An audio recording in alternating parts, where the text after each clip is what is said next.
Everybody, what is up? OCD Mikey, Hi-Fi Guy here for another edition of The Mikey Show, and I'm going to give you a quick video to give you some information on how to do monoblocks and sort of a little bit about monoblock amplifiers. Okay, so when you have a monoblock, a lot of times you have a stereo amp that you can bridge to mono, right? And I've had recently, I had some guys that had Jeff Rowland 125s.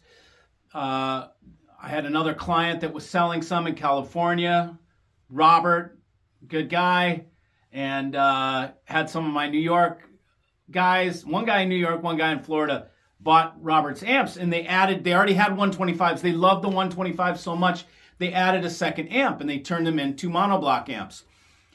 You get really great separation from that. And why is that? Because your left and your right is not sharing the same power supply. So you get better stereo separation when you go to monoblocks. But here's the key.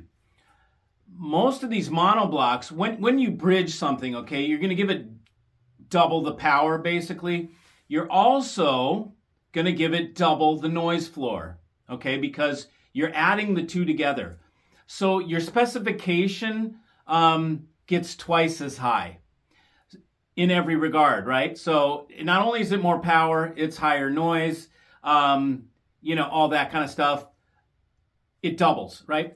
So what I like to do that I think is a more trick way to set up a monoblock when you're using dual stereo amps and you're bridging, don't bridge them.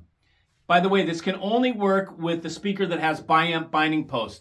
What does that mean? That means 4 binding posts on the back of your speakers. If you only have 2 binding posts on the back of your speakers, 2 speaker connections, you can't do what I'm describing. If you have 2 pairs, you keep your amp in stereo configuration, and then you split the signal and you do the highs to the top and the lows to the bottom. If you really want to get trick, you go ahead and you get yourself an active crossover like the Sublime Audio that I've told you. I don't, Sublime Acoustics, I don't even sell it, but I tell people about it and I promote it. And then you go lows to the bottom and then highs to the top. And then you've got 1 amp channel doing lows and 1 amp channel doing highs. Now, it's the same benefit of going to monoblocks in terms of stereo separation. You're still going to get that benefit.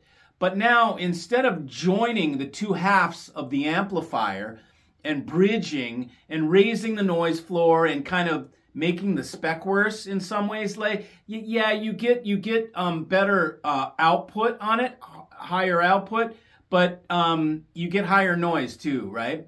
So to really do it, in my opinion, what's really kick-ass, and it's easier on the amp too, the amp is going to do a better job. You put the lows to one channel, you put the highs to another channel, and then you go to your Biamp, highs on the top, lows on the bottom. And now you've got an amplifier dedicated on each side, which is a biamplification. Now what you're doing is you're doing active Biamp, which is far more trick than just doing a monoblock configuration on each side.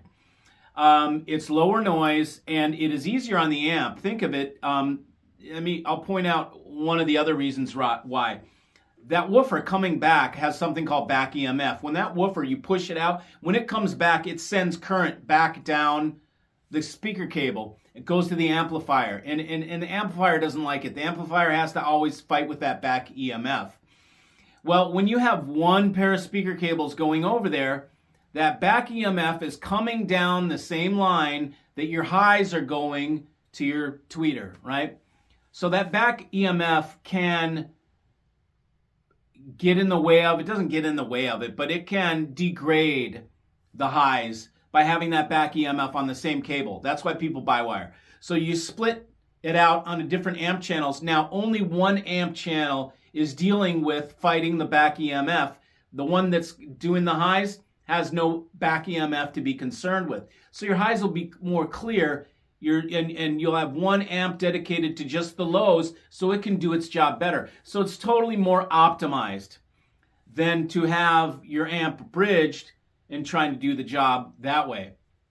So this is another little kind of trick, or little trick of the trade, if you will, if you really want to trick your setup out.